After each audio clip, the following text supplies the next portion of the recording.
અરે સ્વામિનારાયણ હરે સત્સંગી જીવન પ્રકરણ 5 અધ્યાય 64 તારીખ આજે 14 જાન્યુઆરી 2025 આજે મકર સંક્રાંતિનો તહેવાર છે. ગઈકાલે આપણે આ યોગ વિશે જોયું કે ભાઈ યોગ સાતમો કયો છે તો આ એટલે અંદરના ને બહારના વાયુ વિશે જોયું. એમાં આપણે આ સાતમો પરાવહ વાયુ જે છે તે તો યોગીઓને અતિ વહાલો સમઅધિક સુખ આપનારો જે આ વાયુ બ્રહ્માંડની બહાર અંદર સુખ કર સવાય છે એ બ્રાહ્મણ આ જ વાયુ યોગીઓને સમબલિસિત અપુનરાવર્તિત સ્થાને પહોંચાડે છે. માટે જ અન્યની અપેક્ષાએ અધિક શ્રેષ્ઠ માન્યો છે. યોગીઓ માટે આ વાયુ બહુ કામનો છે, કારણ કે અક્ષરધામમાં પહોંચાડનારો છે. આપણે કહીએ ને જે યોગીઓ સ્વતંત્ર થતા દેહને ત્યાગ કરીને ભગવાનના ધામમાં જાય તે આ વાયુ જે કહ્યો ને તે પરાવહ, બરાબર, એ વાયુ. આ સાતે વાયુઓનો સ્થાન ભેદ પુરાણોમાં પ્રસિદ્ધ. લાવો ભાઈ, બીજું લાવો. પૂરું થવા એવું આપણું સત્સંગી જીવન. બે બાકી. હે, બે બાકી જાવ. હા, આને બીજું બાકી ના ના, બે છે હજુ. આના ભાઈ બે છે. તે ક્રમથી હું તમને કહું છું તે આવા વાયુનું સ્થાન ભૂલોક એટલે ભૂતળને આરંભીને મેઘમંડળ પર્યંત કહ્યું છે. પેલો જે આવા વાયુ જે છે તે પહેલો જે વાયુ કયો તે કયો છે ભૂતળ, એટલે આપણું આ જમીનનું તળ આવે ત્યાંથી માંડીને મેઘમંડળ એટલે ભૂ અને ભૂવલલોક. યાદ રાખજો, સામાન્ય રીતે ભૂલોક અને ભૂવલલોક જે છે ને તે ભૂવલલોક આપણા પૃથ્વીની ઉપર જે આકાશ જે છે, અવકાશ જે છે ને એને જ ભૂવલલોક કહ્યું. સમજો, એની ઉપર સ્વર્ગલોક આવે. એટલે ત્રિલોકીના રાજા નહીં આવતી ત્રિલોકી જીતી લઈ, એટલે ત્રિલોકી આ પ્રમાણે ભૂલોક, ભૂવલલોક ને સ્વર્ગલોક. ઓમ ભૂર ભુવ સ્વ જે આવે છે ને તે પણ એવી રીતે જ નામ છે. આ બધા વૈજ્ઞાનિકો પેલા જાય અવકાશમાં તે ભૂવરલોક છે, એ ભૂવલલોકમાં જ જાય. હા, આ બધા સૂર્ય ચંદ્રમા ને આ બધા જે આવેલા છે નક્ષત્ર ગ્રહ તારાઓ તે બધા ભૂવલલોકમાં આવેલા છે. એ અવકાશમાં અદ્ધર છે એટલે બધા ભૂવલલોકમાં છે. ભૂવરલોક એટલે હું ભૂલોકથી અદ્ધર છે તે ભૂવરલોક. ગુરુત્વાકર્ષણની બહાર, એટલે ગુરુત્વાકર્ષણ બંને ઉપર એને ઉપર આમ ધારીને રહેલું છે. હા હા, એટલે એ ઉપર બધું ભૂવલલોકમાં બધું આમને આમ છે. ગ્રહ નક્ષત્ર તારાઓ બધા પોતપોતાના હિસાબે ત્યાં રહેલા છે. એ કોઈ દિવસ નીચે નહીં પડવાના. ગુરુત્વાકર્ષણ નથી એટલે એ ત્યાં બધું એમને એમ રહેલું છે. ભગવાને બધું મેન્ટેન રાખેલું છે. ભગવાને દાખલો જ્યારથી કર્યો ત્યારથી. એટલે ભૂ અને સ્વર્ગ, એના પછી સ્વર્ગલોક આવે. એટલે સ્વર્ગલોક આપણાથી ભૂવલલોક પછી તરત જ આવતું લોક છે, બરાબર. એટલે તેમાં આવહ વાયુનું સ્થાન ભૂલોક એટલે ભૂતળને આરંભીને મેઘમંડળ પર્યંત કહ્યું છે. પ્રવહ વાયુનું સ્થાન ભૂવલલોક એટલે મેઘમંડળને આરંભીને સૂર્યમંડળ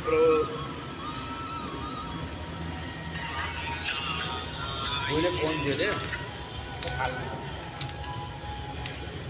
બરાબર. એટલે મેઘમંડળને આરંભીને સૂર્યમંડળનું કહ્યું છે. ઉદ્વહ વાયુનું સ્થાન સોમલોક કહ્યું છે. ચંદ્ર એટલે સોમલોક, બરાબર. આ વાયુ ત્યાં વાય છે. સંવહ વાયુનું સ્થાન નક્ષત્ર સંબંધી લોક છે. જો સંવહ વાયુ જે છે તે નક્ષત્ર સંબંધમાં આવે. વિવહ વાયુનું સ્થાન ગ્રહલોક છે. આ બધા ગ્રહો જે છે તે વિવહમાં આવે. પરિવહ વાયુનું સ્થાન સપ્તર્ષિ લોક છે, બરાબર. એટલે પરિવહ વાયુ જે છે તે સપ્તર્ષિ લોકમાં, અને પરાવહ વાયુનું સ્થાન ધ્રુવલોક છે. ધ્રુવલોક એટલા માટે કહ્યું કે ત્યાંથી પછી પેલો ભગવાનના ધામમાં જાય એમ.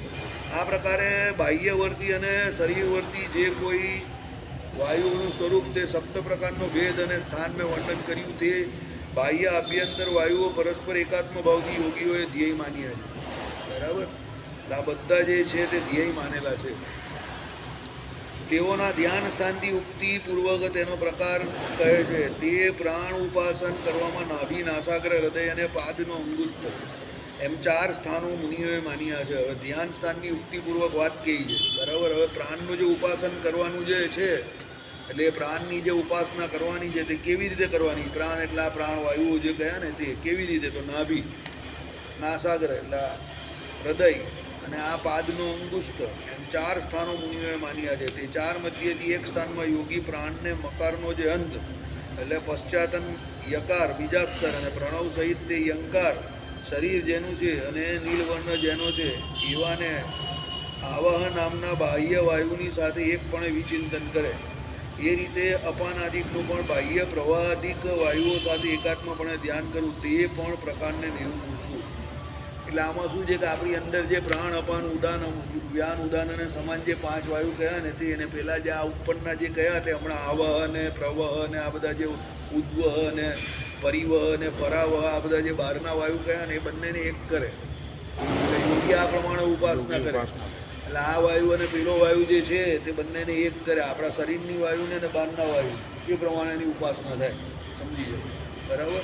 હવે એ ઉપાસના કરવા વાળો કોઈ પ્રેક્ટિકલ વ્યક્તિ હોય તો મારાથી સારું સમજાવી શકે. આપણે તો આમાંથી વાંચીને જેટલી સમજ પડે એટલું સમજાવી શકીએ, પણ જો કોઈ કરતો હોય યોગી એ પ્રેક્ટિકલી તો એ તમને બતાવે એ પ્રમાણે, બરાબર. હવે એવા તો આપણી પાસે કોઈ અત્યારે નથી, હતા તે ધામમાં વયા ગયા કે શું સ્વામી. ચલો, એટલે શું કહ્યું તે સાંભળો કે ભાઈ તે ચાર મધ્યથી એક સ્થાનમાં યોગી પ્રાણને મકારનો જે અંત એટલે પશ્ચાત અને યકાર બીજા અક્ષર, બરાબર. એટલે મકારનો અંત કેવી રીતે થાય? અકાર મકાર અને ઉકાર, બરાબર. એમ કરીને મકારનો જે અંત એટલે પશ્ચાત અને યકાર બીજા અક્ષર એટલે શું કહ્યું? પ્રણવ સહિત તે યંકાર શરીર જેનું છે અને નીલવર્ણ જેવો છે અને જેને આવાહ નામના બાહ્ય વાયુની સાથે એકપણે વિચિંતન કરે. એટલે આ જે અંદરનો તમારો જે વાયુ જે છે એને બાહ્ય વાયુ જે આવાહ છે એની જોડે એ બંનેને ચિંતન કરે. એ રીતે અપાન આદિકનું પણ, એટલે આ પ્રાણ વાયુ જે છે ને પહેલો એની વાત છે. પ્રાણ પછી અપાન આવે, અપાન પછી ઉદાન વ્યાન સમાન જે પ્રમાણ હોય એ અંદરના અને બહારના એ બંનેની એકતા કરે. એ રીતે અપાનાદિકનું પણ બાહ્ય પ્રવાહાદિક વાયુઓ સાથે એકાત્મપણે ધ્યાન કરવું તે પ્રકારને નિરૂપે છે ભગવાન જ. અપાનને પેની ડોકનો વાંસેનો ભાગ અને ડોકનો ઉન્નત ભાગ, ડોકનો પાસેનો ભાગ એટલે આ ડોકની પાસેનો ભાગ અને ડોકનો ઉન્નત ભાગ, બરાબર. પૃષ્ઠ ભાગ આ રહ્યો ગુદા, એટલે આ પૃષ્ઠ ભાગ પાછળનો અને ગુદા, આ ચાર મધ્ય એક સ્થાનમાં રહેવા પણ એ પ્રણવ સહિત જ પકાર બીજ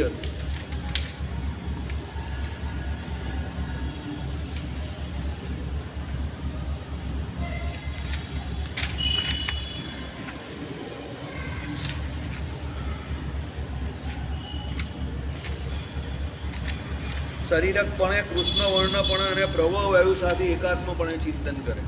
એટલે બહાર પેલો પ્રવહ છે અને આ બાજુ અપાન છે. આપણું પ્રાણ પછી અપાન આવે ને તે, એટલે અપાનને પેલા પ્રવહ વાયુ જોડે ચિંતન કરે. પછી વ્યાન અને ઉદ્વ વાયુ જોડે એમ કહે કે એકાત્મપણાને પામેલા પ્રણવ સહિત લકાર બીજા અક્ષર શરીર જેનું છે વર્ષા ઋતુમાં મેઘ વિશે થતા ઇન્દ્રધનુષ જેવી કાંતિવાળા અને એવાને ત્વક ઇન્દ્રિય સ્થાને ચિંતન કરે. ત્વક એટલે આપણી જે ચામડી જે છે ને આખા શરીરમાં તો ત્યાં એનું ચિંતન કરે. જો હવે આમાં જે કહ્યું ને ઉદ્વહ વાયુ પ્રણવ સહિત લકાર બીજા અક્ષર વર્ષા ઋતુના મેઘ, બરાબર. વર્ષા ઋતુના મેઘ એટલે હું જે બહુ જોરમાં પેલો જે વાયુ આવે ને તે, બરાબર. એને વિશે ઇન્દ્રધનુષ જેવી કાંતિ, ઇન્દ્રધનુષ જેવી કાંતિ થાય ને એટલે વીજળી ચમકે ને બધું થાય ત્યારે, એટલે એને ત્વક ઇન્દ્રિયને વિશે એટલે ચામડીને વિશે એનું ચિંતન કરે, બરાબર. ઉદાનને સંવહ વાયુ સાથે એકાત્મપણાને પામેલો પ્રણવ સહિત રકાર બીજરૂપ મૂર્તિને ધારેલો રક્તવર્ણવાળો એવો હૃદય કંઠ મસ્તક તાળુનો અગ્ર ચરણતર આમાંથી કોઈ એક સ્થાનમાં વિચિંતન કરે. સમાન વાયુને વિવહ વાયુ સાથે એકતાને પામેલો પ્રણવ સહિત વકાર બીજ શરીર જેનું છે ગૌળ વર્ણ જેનો છે એવાને નાભીમાં કે હૃદયમાં કે સર્વ શરીર સંધિઓમાં ધ્યાન કરે. હવે આ બધું જો કોઈ હકીકતમાં સમજાવવાલો જોરદાર હોય ને, કોઈ કરનારો હોય ને તો સમજાવી શકે, તો બતાવે તમને તો કામ થઈ જાય. બાકી આને કંઈ વાંચવામાં કંઈ બહુ મજા નથી, એટલે એકવાર વાંચી જાઉં. કારણ કે આ આપણે કર્યું જ નથી જીવનમાં અને આપણે ત્યાંથી આ બધી પ્રણાલિકા ઓલમોસ્ટ લુપ્ત થઈ ગઈ છે. આપણા સંપ્રદાયમાં તમને કહું તો 1% માણસને પણ આને સમજાવતા નહીં આવડતો છે કે કેવી રીતે થાય. 1% માણસ, હું 1% કહું, અને કદાચ 1% તો હું આપણી ઇજ્જત રાખીને કહું છું. કદાચ 1%થી બી ઓછા લોકોને ખબર હશે, પણ 1% આપણી બી ઇજ્જત જળવાઈ રહી ને એટલે કહું છું કે ભાઈ 1% માણસને આ કરતા કે એને સમજાવતા આવડતું હશે. કે આપણે ત્યાંથી યોગવાળી આખી વાત જ લુપ્ત થઈ ગઈ. એ કેવી રીતે તમે એનું પ્રમાણ આપી શકો? કારણ કે લોકોને સમાધિ નહીં થતી. હવે સમાધિ નહીં થતી એટલે એનો મતલબ શું થયો? યોગ નીકળી ગયો. બીજી વાત કે ભાઈ આને વિશે આમાં મેઇન કારણ શું છે? તો ભગવાનને વિશે પ્રીતિ કે ભક્તિ, એટલે ભગવાનને વિશે ચિત્તનો નિરોધ થઈ જાય તો આ બધું થાય અને આ બધું કરવાની ઈચ્છા થાય. એટલે એનો મતલબ એવો થયો કે એ બાબતમાં પણ આપણે બધા ઢીલા પડી ગયા, એટલે એ કંઈ થતું જ નથી. એટલે આપણો સંપ્રદાય અત્યારે મેં તમને શું કહ્યું, નગાડું તગાડું ને તાવું, ઉત્સવ સમૈયા કરવા, મંદિરો બાંધવા, વાર તહેવાર ઉજવવા, બસ ખાવું પીવું ને મોજ કરવી, એમાં લહેર પાણીને લાડવા. આધ્યાત્મ જીવન જે કહેવાય એ બધું અત્યારે ધીમે ધીમે આપણે શૂન્યવાદ તરફ જતા થઈ ગયા છે, સમજો. કારણ કે આપણા શાસ્ત્રો બહુ જોરદાર છે. આપણા શાસ્ત્રોમાં જે લખેલું છે તે એવું છે કે કોઈ એનું પાલન કરે વ્યવસ્થિત તો મનુષ્ય જન્મે કરીને બધી સંભાવના રહેલી છે. પણ હવે સમજાવનારો ને કરનારો કોઈ બચ્યો નથી, એટલે પેલા ધણી વગરના ધોર થઈ ગયા છે આપણે બધા. કારણ કે કોઈ એવો સમજાવવાળો બી હોવો જોઈએ ને, કોઈ એ પ્રમાણે વર્તનારો હોવો જોઈએ, તો પછી એ આપણે વર્તાવે. હવે એ વર્તતો હોય ને એના પ્રભાવે કરીને બીજા પણ વર્તે. પણ આ તો મેં બી રાની તું બી રાની કોણ ભરેગા ઘરકા પાણી જેવી હાલત છે. સમજી ગયા? એટલે અત્યારે આ બધું ધણી વગરના ઢોર જેવી હાલત છે આપણી. ભગવાનને પ્રાર્થના કરો કે સુધરે, કે કોઈ પાવરફુલ માણસ ભગવાન મોકલી આપે અને કોક બધું કરવાવાળો હોય અને હકીકતમાં જેનું જીવન ભગવત પરાયણ જ હોય, જેને આ બધી વિધિઓ અને આ બધું કરવાવાળો હોય, ભગવાનને વિશે એને એકાંતિક ભક્તિ હોય, એવો કોઈ મોટો પુરુષ આવે, આપણે આ બધી સમજ પડે, બતાવી શકીએ. બરાબર? ચાલો. ઉત્ક્રમણ નામના છઠ્ઠા વાયુનું પરિવહ વાયુની સાથે એકતાને પામેલા પ્રણવ સહિત હંકાર બીજનું શરીર જેનું છે, શ્વેત વર્ણ જેનો છે, એવાને ઈડા નામની નાડીમાં ધ્યાન કરે. સાતમા આધાર નામના શરીર વાયુને પરાવહ નામના બાહ્ય વાયુની સાથે એકાત્મતાને પામેલો પ્રણવ સહિત અકાર બીજનું વકુ જેનું છે, અતિશ્વેત વર્ણ જેનો છે, એવાને પિંગળા નાડીમાં ચિંતન કરે. તેમાં 7 પ્રકારના ધ્યાનો મધ્યે 6 પ્રકારના ધ્યાનથી ઉત્તમ ગતિમાં પણ યોગીની પુનરાવૃત્તિ છે જ, અપુનરાવૃત્તિ નથી. અને 7મા ધ્યાનથી તો યોગીના અપુનરાવૃત્તિરૂપ ગતિ થાય છે. ચોખ્ખું લખી દીધું. ઉપરના જે 6 પ્રકારના ધ્યાન છે તેમાં એ યોગી ભલે યોગ કરતો હોય, પણ એ પુનરાવૃત્તિ ગતિ પાછી એની આવે, કારણ કે એ બધી આ લોક જોડે સંગ્રહી લઈ ગઈ. પણ પેલો ધ્રુવલોક છેલ્લો જે છે એમાં જુ શું છે, જાય એટલે પછી અપુનરાવૃત્તિ, એટલે એ ત્યાં ધ્રુવલોકને પામી જાય એટલે પછી અપુનરાવૃત્તિ ભગવાનના ધામમાં ભગવાનને પામી ગયો મને. કારણ કે ધ્રુવલોક ભગવાનનો લોક છે. સમજી ગયા? હા, એ અચલ છે, એટલે એમાંથી પછી પુનરાવૃત્તિ શક્ય નથી. બાકીના બધા, એટલે કહેવાનો મતલબ એવો છે કે યોગી પણ જે યોગ કરે છે તે એનો ધ્યેય મોટિવ શું છે, દરેક જગ્યા પર આપણે ત્યાં શું છે, ભાવના સમજવાની છે, મોટિવ સમજવાનો છે. તમે પૈસા કમાવા માટે દાન કરો તો તમને પૈસા જ મળે. તમે રૂપ માટે દાન કરો તો રૂપ મળે. તમે માન સન્માન માટે દાન પુણ્ય કરો તો તમને માન સન્માન મળી રહેશે. સમજજો? એટલે જે કંઈ પણ કરો ને એ વિચારીને કરજો. ઓછપને કારણે જે કંઈ કરતા હશો ને તો ભગવાન એ ઓછપ પૂરી કરી નાખશે. તમારી ગેરંટી છે, તમને પૂરી ગેરંટી લખીને આપો. તમને કદાચ એવું લાગતું હોય કે આલોક જેવો અમારો પ્રભાવ નથી પડતો, તો અમારે બી આલોક જેવો પ્રભાવ પાડવો છે, તો તમારો બી પ્રભાવ પડી જશે. બરાબર? પણ પાછું એ બધું કેવું છે, પુનરાવર્તી છે. એટલે અત્યારે જેમાં તમે ચૂકી રહેલા છે એ બાબત પાછી ત્યારે પણ ઓછપ પડશે. એટલે એકચ્યુઅલ વસ્તુ શું છે કે આપણા સ્વભાવમાં ઓછપ છે. એટલે સ્વભાવની ઓછપ જ્યાં સુધી ટળવાની નથી ત્યાં સુધી બહારની ઓછપ પર તમે પ્રયત્નશીલ બનતા રહેશો, અને એક ઓછપ તારશો તો બીજી ઓછપ, ને બીજી આવશે તો ત્રીજી, એમ કરીને તમે અહીંયા આવતા જતા રહેશો. એટલે સ્વભાવની ઓછપ જે છે એ તાળવાની છે. હવે સ્વભાવની ઓછપ ક્યારે તળે? તો બ્રહ્મ એટલે પરબ્રહ્મ તત્વ, જેનામાં બૃહદપણું રહેલું છે, જે સર્વ વિશેષણોએ સહિત છે, સર્વ ગુણોએ સહિત છે, અનંત કલ્યાણકારી ગુણોએ સહિત છે, એ ભગવાનના સુખની પ્રાપ્તિ કરવી એવું વિશેષણ જો તમે તમારા વિશે ચોંટાડી દીધું તો કામ થઈ જશે. તો પછી તમે જે કંઈ કરો ને તે બધું ભગવાનની ઈચ્છાને આધીન, કે ભગવાનની પ્રસન્નતાને આધીન થઈને કરશો, તો પછી તમારે સોનાની બેડી પણ નહીં ને લોઢાની બેડી પણ નહીં, એમ કરીને નીકળી જશો આ લોકમાં. પણ જો તમે કોઈ ઓછપ દૂર કરવા માટે ભગવાનને પણ રાજી કરવા જશો ને તો ભગવાન તો અંતર્યામી પણ બેઠેલા જ છે, એ તમારી ઓછપ દૂર કરી નાખશે. સમજો? તમને જે જોઈએ એ મળી જશે, પણ એનાથી તમારું બીજું કંઈ વધારે કંઈ તમને બહુ પ્રાપ્ત ન થાય. પાછી એક સૌથી વધારે માથાકૂટ કે દુઃખની બાબત એવી છે કે હું આટલું બધું કહેવું છું ને તો પણ એના પર્સન્ટેજ, રિઝલ્ટ પર્સન્ટેજ 10% પણ નથી.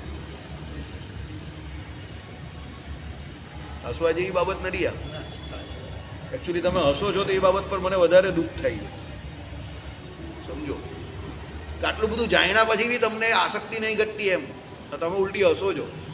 તમારે તમારી જાતને ઉલટી 2-4 લાફા મારવા જોઈએ કે આટલું બધું આમાંથી કહ્યું, કે ભગવાન કહીને થાકી જાય છે કે ભાઈ સકામ કરવાથી અપુનરાવર્તી ધામને ન પામશો પુનરાવર્તી, તો પણ તમે હસી રહેલા છો આ બાબત પર.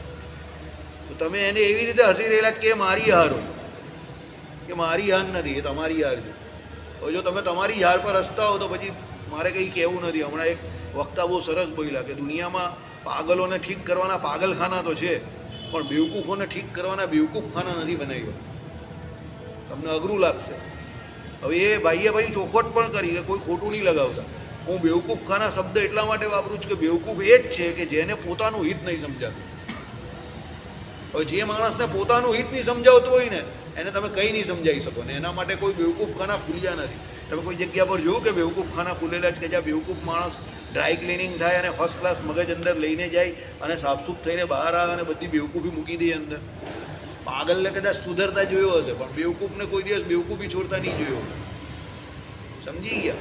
એટલે એ આપણી બેવકૂફી છે કે આપણે આટલો બધો સત્સંગ કરતા હોઈએ, આટલો બધો શાસ્ત્ર જે છે એના અર્થને સમજતા હોઈએ તો પણ આપણે આપણી વાસના કે આપણે આપણી જે કોઈ સકામ કર્મ કરવાની જે કોઈ પ્રવૃત્તિ એ છોડતા ન હોઈએ કે ન છોડી શકતા હોઈએ તો ભાઈ ભગવાને કહ્યું એ પ્રમાણે જો આ સભામાં નહીં છોડી શકો તો પછી બીજે કશે નહીં છોડી શકશો. કારણ કે આટલું ક્લિયર તો તમને કોઈ નાગાઈથી કહેશે નહીં મારા જેટલું. કોઈને પંગો નહીં લેવો. દુનિયામાં લોકો શું છે સમજો, બધા પોતપોતાનો ઉલ્લુ સીધો કરવા બેઠેલા છે. કોઈને મારી જેમ સીધો પંગો નહીં લેવો. બધાને શું છે કે ભાઈ આપણું બી સારું લાગવું જોઈએ અને શાસ્ત્રનું બી ચાલવું જોઈએ અને આપણી દુકાન બી ચાલવી જોઈએ. એમ બધાને પોતપોતાની દુકાન ચલાવવી છે. એટલે બધા જે કંઈ બોલે ને બંધ બારને બોલશું. આપણે અહીંયા કોઈ દુકાન ચલાવવા નહીં બેઠા. સમજો, આપણે તો ભગવાનની કૃપાથી જે શાસ્ત્રમાં આવે ને એનું નિરૂપણ કરવા બેઠા છે. મધ્યસ્થ તરીકે પણ નહીં બેઠા, નિરૂપણ કરનારા તરીકે બેઠા છે. હવે જેને જે સમજવું હોય તો સમજે, એનાથી આપણે કોઈ ફરક પડતો નથી. બરાબર? પણ એક વસ્તુ યાદ રાખજો, આજે મકર સંક્રાંતિમાં પણ ઘણા બધા સુકૃત કર્યા હશે. દાન પુણ્ય બહુ સારી બાબત છે, કરવું જોઈએ. પણ જો ભાવના તમારી પાસે એમાં કંઈક મેળવવાની કે કંઈક એવી હશે ને સુખી થવાની, ગેરંટેડ તમારે બધા આવું જ પડશે. કારણ કે ચોપડામાં જે લખાઈ છે ને તે એ પ્રમાણે જ લખાઈ છે. તમે જમા ઉધારના ચોપડા બનાવો તો કેવી રીતે લખો? તારીખ વાર સહિત લખો છો ને. અને પછી મહિને ઉઘરાણી કરવાની હોય તો મહિને ઉઘરાણી કરો, 15 દિવસે કરવાની હોય તો 15 દિવસે, અને બધાની ખાતાવાળી અલગ બનાવો છો ને કે ભાઈ આને 15 દિવસે પૈસા માંગવાના, આને મહિને માંગવાના, આનો ભાવ અલગ છે, આને આટલા ટકા લાગે, આને આટલા ટકા લાગે. એમ ભગવાન પણ આખી ખાતાવાળી રાખે છે. તમે જે કંઈ સુકૃત કરો છો એની પાછળ તમારો ભાવ શું છે, આ લોકમાં પરલોકમાં સુખી થવાનો છે શું છે, એટલે પાછળ એ લખાઈ જ ગયેલું છે. સમજો. અને એ પ્રમાણે ભગવાન તમને ફટાફટ ફળ આપતા જ જાય છે. સમજી જજો. એટલે આ દુકાન ખોલીને તમે જે બેઠા છો કે હું જે દુકાન ખોલીને બેઠો છું એમાં ધંધો તમારે નફાનો કરવો છે કે નુકસાનનો કરવાનો છે તમારા હાથમાં છે. સુકૃત કરવાની ના નહીં પાડી. વાર તહેવાર જે કોઈ હોય અક્ષય ફળ આપનારા બધું કરવાનું શાસ્ત્રોમાં કહ્યું. ના નહીં પાડતા આપણે. વિધિરૂપ ધર્મનું બધી પાલન કરવાનું ને નિષેધરૂપ ધર્મનું પણ પૂરેપૂરું પાલન કરો. ના નહીં પાડતા, કરો. ઉત્સવ છે, તહેવાર છે, એનો અર્થ જ ઉત્સાહ થાય છે. ઉત્સાહથી કરો, ના નહીં પાડતા. પણ ભાવ કેવો રાખો? ભગવત પ્રસન્નતા. પણ એક બોલવામાં તો તમને બહુ સરળ લાગશે ભગવત પ્રસન્નતા, અમુકથી તો બોલાતું પણ નથી. કેમ? અંદરથી એવી પેલી ઈચ્છા છે ને. સમજો, અંદરથી મનના ગરીબ છો તો ભાઈ કાદી તમે એવું બોલી શકવાના. અંદરથી તમને પૂર્ણતાનો ભાવ હોવો જોઈએ ને કે મારામાં પૂર્ણતા આવે ક્યારે. તમારામાં અંદરથી પૂર્ણતા નહીં આવશે તો બહારથી બોલવામાં પણ તકલીફ પડશે. અને કદાચ તમે બહુ સારા એક્ટર હશો તો બોલી શકશો, કરી તો ન જ શકશો. બરાબર? કેમ? અંદરથી અપૂર્ણતા છે તો બહાર કેવી રીતે પૂર્ણતા આવે? સમજો. અને અંદરથી અપૂર્ણતા કેમ છે? આ લોકની બધી ઘણી બધી ઈચ્છા છે. બરાબર? ઈચ્છાઓ તો બધી બહુ અતૃપ્ત છે અને ઘણી બધી પ્રકારની છે. કોઈને માન સન્માન જોઈએ છે, રૂપિયા પૈસા જોઈએ છે, ઘરવાળી જોઈએ છે, બધું ઘણું બધું જોઈએ છે બધાને. છોકરા જોઈએ છે, કામ ધંધા જોઈએ છે, ઘણું બધું લિસ્ટ બહુ લાંબુ છે. અને આ બધા લિસ્ટમાં જ્યારે તમારા આપણા પેલા સરદારજી કહે ને શૂન્ય બટ્ટે સન્નાટા, એ જ્યાં સુધી શૂન્ય બટ્ટે સન્નાટા આ બધા લિસ્ટમાં નહીં આવશે ને ત્યાં સુધી ભગવાન નહીં મળવાના. ત્યાં સુધી આવન જાવન કા એ કાર્યક્રમ તુમ સબકા ચાલુ ही रहेगा. ભગવાન નહીં મળે. લખીને આપું છું. ત્યાં સુધી ભગવાનના સ્વરૂપની ઝાંખી તમને ન થાય ને ન થાય. યાદ રાખજો, દુનિયા અને તમારી પ્રાપ્તિ એ શું છે કે કેવી છે ખબર છે? દુનિયા અને તમારી પ્રાપ્તિ એ શું છે તમને ખબર છે? આનો જવાબ શું છે? તમે જેવું ઈચ્છો ને એવી જ છે. સમજો. દુનિયા પણ એવી જ છે કે જે તમે ઈચ્છો, અને તમારી પ્રાપ્તિ બી એ જ છે કે તમે જે ઈચ્છો. સમજજો. સાકારના ઉપાસક જે છે એના માટે પ્રાપ્તિ કોણ છે? ભગવાન સાકાર. નિરાકારવાળા નિરાકાર બ્રહ્મમાં જાય. ચાલો, આ ભગવત ભક્તોની વાત થઈ. અભક્તો જે છે એ લોકોની દુનિયા જોઈ લો અત્યારે. મોજ શોખ જલસા કરે છે ને. તો એ લોકોની પ્રાપ્તિ બી એ જ છે ને પ્રાપ્ય બી એ લોકો માટે પણ એ જ છે. દુનિયા એ લોકો માટે શું છે? ખાઈ પીને લહેર કરો. તમારા માટે ભગવાનની દયાથી મંદિરે આવું સત્સંગ કરવું છે તો તમે અહીંયા આવી ગયા.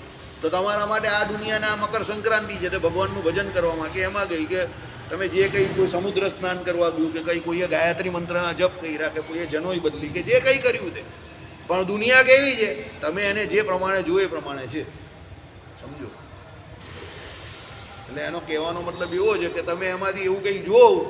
હમણાં મેં ભાગવતજીને એક વક્તા પાસેથી સાંભળ્યું કે મનુષ્ય જન્મ એક એવો જન્મ છે કે જેમાં ઘણી મોટી એવી સંભાવના રહેલી છે કે તમે આ જન્મ એ કરીને જાદુ મિરાકલ કરી શકો એવું છે. ભગવત પ્રાપ્તિ તમને થઈ જાય, એટલું મોટું સુખ મળે એવું છે ભગવાનની પ્રાપ્તિરૂપ. પણ તમે એ છોડીને બીજા બધા એવા બધા ખોટા અવળા ધંધા કરવા જીવ જાય છે અને પછી પાછો અહીંયા આવે છે અને દુઃખી થાય છે. બરાબર? એટલે ball is there in now your court or our court. Ball આપણી કોર્ટમાં છે, હવે એને કઈ બાજુ ફટકારવો એ આપણા હાથમાં છે.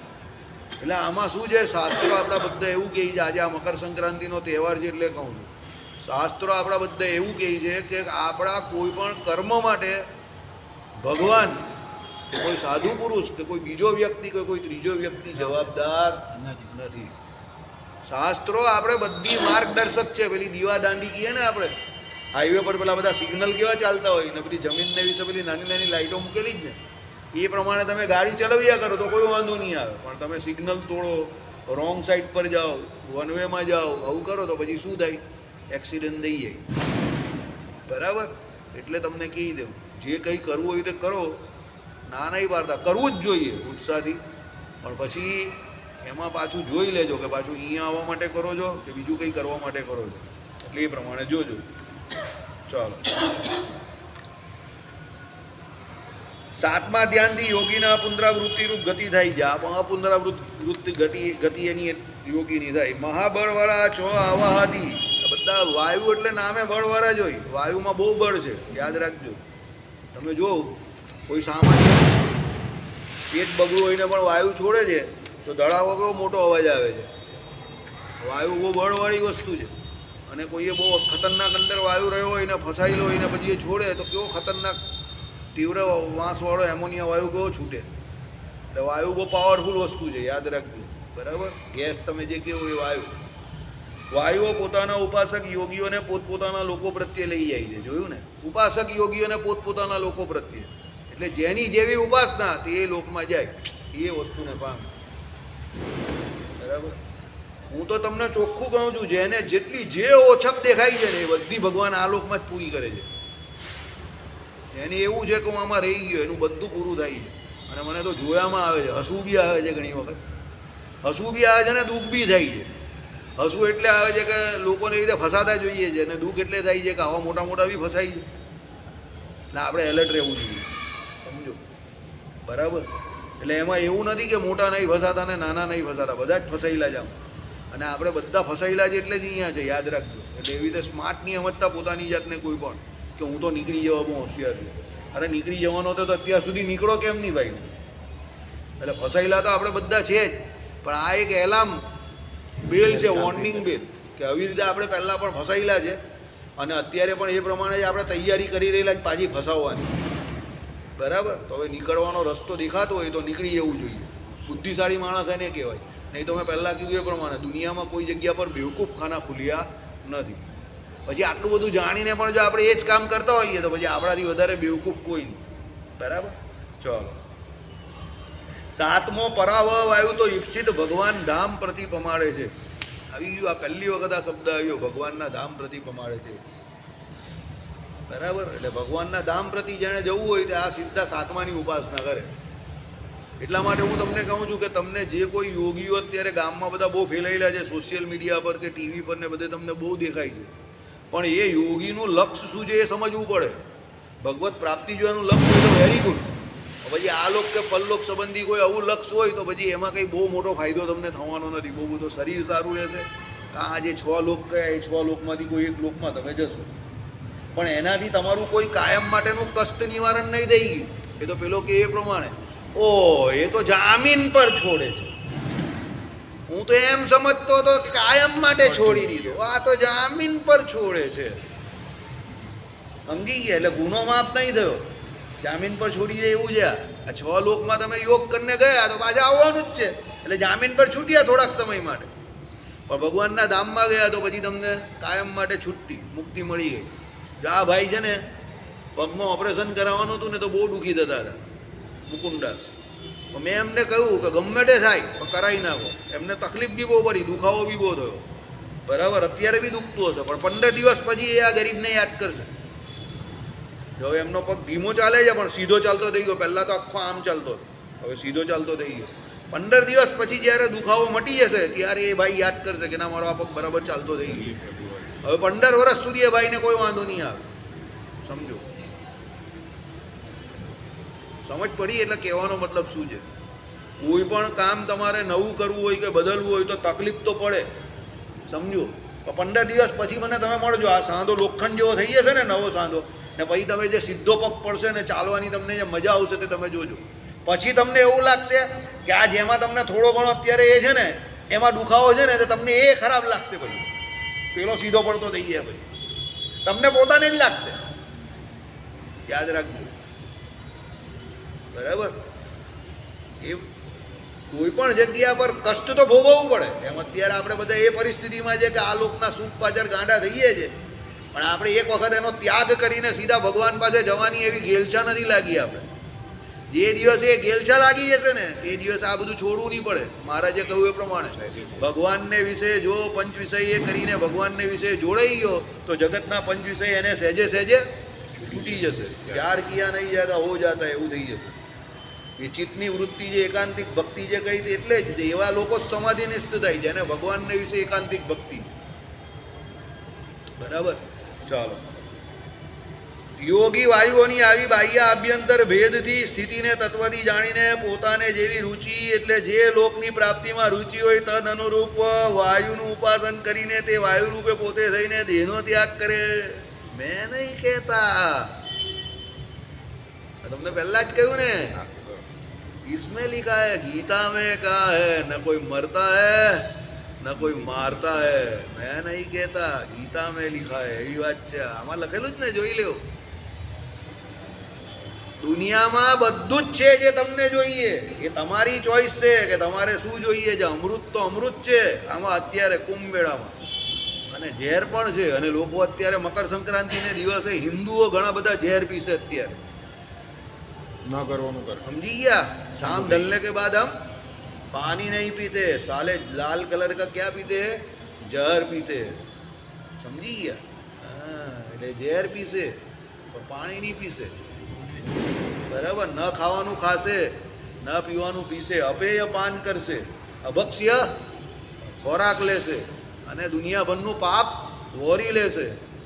કે પાછા શું અમે હિન્દુ છે? અરે તમે કેવા હિન્દુ છે, બરાબર. જે વ્યક્તિ ઈંડું પણ ખાતો હોય ને તે હિન્દુ નથી, સમજજો. હવે બધા સાધુ સંતો ના જ પાડે છે, સમજી ગયા? જે ઈંડું પણ ખાતો હોય તે હિન્દુ નથી, યાદ રાખજો. હિન્દુ તો ઈંડું પણ ન અડે, દર્શન પણ નહીં કરે. આપણે તો દર્શન દોષ પણ લાગે છે, સમજો. જાણીએ તો દર્શન પણ નહીં કરે. હવે રસ્તામાં આવી જાય, ગાડી ચલાવતો હોય તો પેલો બિચારો કંઈ કરી નહીં શકતો, એ અલગ વાત છે. એ તો ગાડી ઠોકાઈ જાય પછી, એટલે એમાં કંઈ નહીં. પણ જાણીને તો દર્શન પણ નહીં કરે. સ્પર્શની તો વાત જ નથી, સ્પર્શ તો કરવાનો જ નથી, સમજી ગયા? દારૂ છે, મદ્ય છે, માંસ છે, આ બધું આપણા માટે હરામ છે, દૂરથી ત્યાજ્ય છે. ભગવાને તો ત્યાં સુધી ના પાડી કે કોઈ દેવતાનો પ્રસાદ હોય, નૈવેદ્ય હોય તો પણ એને ગ્રહણ ન કરવું. અરે ગમે એવા મરવાની પરિસ્થિતિ, શરીર છોડવાનું જો પરિસ્થિતિ થઈ જાય તો પણ એ ગ્રહણ ન કરવું. કેમ? શરીર પડશે અને ધર્મનું પાલન કર્યું હશે તો ઉચ્ચ લોકની પ્રાપ્તિ થશે, ગતિ બહુ સારી થશે. પણ જો આ બધું ધીચ્યું હશે અને આને મરદાગર બનાવ્યું હશે, આ પેટને કબ્રસ્તાન બનાવ્યું હશે તો ગતિ બગડી જાય જીવની, સમજો. એટલે એટલા બધા અજ્ઞાની થઈને દેહવાદી બનવાની કોઈ જરૂર નથી કે આ દેહના પાલન પોષણ માટે લોકો કેટલું બધું ખરાબ ન ખાવાનું ખાય. શરીર પ્રત્યે એટલો બધો મોહ નહીં રાખવાની જરૂર. ધર્મનું પાલન કરીને ઉપરને ઉપર ગતિ થાય, ભગવાન તરફ ગતિ થાય, ભગવાનના ધામમાં ગતિ થાય, એવી વૃત્તિ રાખો. આજે નહીં ને કાલે પહોંચશો 100%, ગેરંટેડ. જીવ જે ચાહે એ બધું જ શક્ય છે, બધું જ શક્ય છે, સમજજો. જેટલા પણ મોટા લોકો પોતપોતાના લક્ષ્ય પર પહોંચ્યા છે તે બધા એવું જ કહે છે કે તમે તમારા જાતે કરીને જે કંઈ લક્ષ્ય બાંધેલો હોય એ કંટાળીને કે થાકીને છોડી ન દેવું. Never give up policy. એની પાછળ મંડેલા રહો. એક દિવસ તમને એની પ્રાપ્તિ થઈ જ જશે. લક્ષ્ય એક એવી વસ્તુ છે કે જે તમારું નિશાન જ્યાં લાગવાનું હોય ત્યાં જ લાગે, પણ ટાઈમ પકડે. કામ અઘરું છે એટલે ટાઈમ પકડશે, પણ જો તમે લક્ષ્ય રાખીને મગજમાં રાખીને કામ કરશો એ બાજુ જ પહોંચશો. It's my guarantee. મારા જીવનના અનુભવ પરથી તમને કહેવું, જેને છોડવું છે એનું છૂટે છે, જેને પકડવું છે એનું પકડાય છે. જે પણ કહ્યું હોય, દારૂ છોડવો હોય તો દારૂ છૂટી પણ જાય છે, જેને પકડવો છે તે પકડે છે. જુગાર છોડવો હોય તો છૂટી જાય, જેને પકડવો છે તે પકડે છે. માંસ જેને છોડવું હોય તે છૂટી જાય, પકડવું છે તે પકડી લઈએ. યાદ રાખજો, બરાબર? એટલે તમે જે ઈચ્છો તે બધું થાય છે, એવું નથી કે નહીં થતું. કેમ? કર્મ કરવાની, પ્રાથમિક કર્મ કરવાની બધી સ્વતંત્રતા ભગવાને તમને આપેલી છે. એટલે એમાં ભગવાનનો દોષ કાઢવો નહીં, તમારે જાતે એ પ્રમાણે વર્તવાનું છે. ચાલો. હે બ્રહ્મન વિજિત મનવાળા, વિજિત મનવાળા એટલે જેને મનને જીતેલું છે. વશીકૃત પ્રાણવાળા એટલે જેને એના પ્રાણને શું કરેલા છે? વશ કરેલા છે. વિશેષતઃ ભગવાનના એકાંત ભક્તિને, ભગવાનમાં એકાંત ભક્તિને એટલે જેને ભગવાનમાં એકાંતિક ભક્તિ જે છે તે, એટલે ભગવાનનો એકાંતિક ભક્ત છે. કરનારા યોગીઓને શરીરનો ત્યાગ અત્યાગ સ્વાધીન વર્તે છે. એટલે જે જીતેન્દ્રિય છે, પ્રાણવાયુ જેને વશ કરેલા છે, ભગવાનનો ભક્ત છે, એને શરીરને અહીંયા કેટલો સમય રાખવો કે આ શરીરનો ત્યાગ કરવો એ બધું એના પોતાના હાથમાં છે. એટલે આમ ટેકનિકલી તમે શાસ્ત્ર પ્રમાણે જોવા જાઓ, સમજો, બહુ મોટી વાત કરું છું, શાંતિથી સાંભળજો. તો આપણા શરીરમાંથી આપણે પોતે એટલે જીવ પોતે આ લોકને કે આ શરીરને છોડે એ પણ એના પોતાના હાથમાં છે. અહીંયા શાસ્ત્ર એવું કહે છે.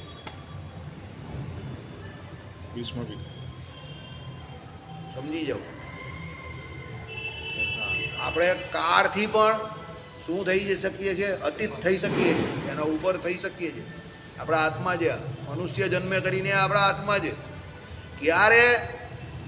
વિજીત મનવાળો એટલે મનને જીતવું પડે, ઇન્દ્રિયોને જીતવી પડે. ને સૌથી મોટી શરત શું? ભગવાનનો એકાંતિક ભક્ત હોવો જોઈએ. તો આ શરીર પણ તમારે ક્યારે છોડવાનું એ તમે જાતે ડિસાઈડ કરી શકો. સમજી ગયા? એટલે એમ બહાનું કાઢ્યા કરવું કે ભાઈ એ તો આપણું શરીર છે તો ગમે ત્યારે પડશે, એ બહાનું આપણે એટલે કાઢીએ છીએ કે આપણે એવા પ્રયત્નશીલ નથી બનતા, આપણે એવો પ્રયત્ન નથી કરતા. સમજી ગયા? આમાં પણ પેલી ક્રિકેટની મેચ જેવું છે. આ લોકોના સમયમાં સુનિલ ગાવસ્કરને એ લોકો રમતા હતા તો રોજના 200-125 રન માંડ થતા હતા. 80-90 ઓવર રમે ત્યારે. અત્યારે T20માં 20 ઓવરમાં જ 200-225 રન ઠોકી નાખે નવા છોકરાઓ.